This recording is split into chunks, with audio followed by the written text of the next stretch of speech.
আর নজর রাখবে এবার রিপন স্ট্রিটের দিকে। রিপন স্ট্রিট, সেখানে কাউন্সিলরের স্বামীর দাদাগিরি। রিপন স্ট্রিটে এক ব্যক্তিকে মারধরের অভিযোগ সামনে আসছে।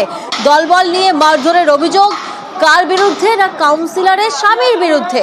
অভিযোগ 62 নম্বর ওয়ার্ডের কাউন্সিলরের স্বামীর বিরুদ্ধে দাদাগিরির অভিযোগ সামনে আসছে। 62 নম্বর ওয়ার্ড এবং সেই ওয়ার্ডের কাউন্সিলর তার স্বামীর বিরুদ্ধে দাদাগিরির অভিযোগ সামনে আসছে এবং এক ব্যক্তিকে মারধর করা হয় এমনটাই অভিযোগ সামনে আসছে।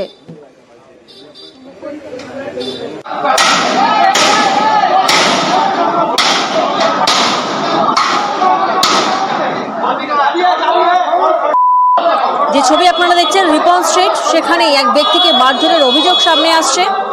62 নম্বর ওয়ার্ড, সেখানকার কাউন্সিলরের স্বামীর দাদাগিরি। কোর্টের তো আমি সিভিল ম্যাটারে কেস করেছি, আমার কেস চলছে। আমি তো 3 সাল বছর থেকে আছি। আমার নামে ইলেকট্রিক বিল আছে, ওখানে আমার ভাড়া সালামি হর মাসে আমি টাকা দিয়ে ভাড়া বিল আছে আমার কাছে। আমার 62 ওয়ার্ডের কাউন্সিলর সানা আহমদ আছে, ওর হাজব্যান্ড আব্দুল রহিম। কি করছেন? ইনি বলছেন আমাকে বাড়ি খালি করো, খালি করে যাও এখান থেকে।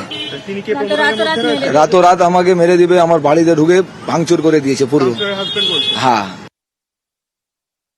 আমরা শুনলাম বাড়ি খালি করার জন্য চাপ দেওয়া হচ্ছে, যার জেরে মারধর পর্যন্ত করা হয়েছে এমনটা অভিযোগ সামনে আসছে রিপন স্ট্রিটের কাউন্সিলরের স্বামীর এহেন দাদাগিরি আব্দুল রহিম। তিনি নাম নিচ্ছেন সেই ব্যক্তি যে আব্দুল রহিম এভাবেই দাদাগিরি চালান, মারধর করেন, বাড়ি খালি করে দেওয়ার জন্য চাপ দিচ্ছেন।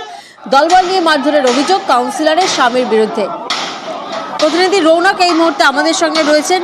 রৌনক, এই যে অভিযোগ সামনে আসছে কাউন্সিলরের স্বামীর বিরুদ্ধে অর্থাৎ আব্দুল রহিমের বিরুদ্ধে, তার কি বক্তব্য, কি ঘটনা? দেখা একেবারেই তিনি প্রথমেই অভিযোগ অস্বীকার করেছেন। তিনি বলছেন তিনি এই বিষয় সম্পর্কে অবগত নয়। যে বিষয়টি ঘটেছে দীর্ঘদিন ধরে তারই একটি বাড়িতে ভাড়া থাকতেন এই পরিবার, এবং আজ হঠাৎই তার কথায় যে 100 থেকে 150 জনকে নিয়ে এসে তাদেরকে মারধর করা হয়। শুধু তাই নয়, মারধর করে তাদেরকে কিন্তু উচ্ছেদ করে দেওয়া হয়। যদিও এই বিষয়টি সামনে রেখে তারা যেটা জানাচ্ছেন যে আজ যখন এই ঘটনা ঘটে তখন পুলিশ কিন্তু উপস্থিত ছিল তালতলা থানার, এবং কার্যত ভাঙচুর চালায় এই 100 থেকে 150 জন, এবং তারপরে তাদেরকে বাড়ি থেকেও বের করে দেওয়া হয়। ইতিমধ্যে যে বিষয়টি সামনে আসছে, হয়তো এই জায়গা দখল করে প্রমোটার রাজের একটা বিষয় সামনে আসছে, কিন্তু কাউন্সিলরের স্বামী পুরোপুরি কিন্তু এই অভিযোগ অস্বীকার করেছে। বেশ, আমি জানি না এরকম। না, তারা বলছে যে আপনি নাকি আপনার লোকজনকে দিয়ে তাদের বাড়ি না, আমি জানি না।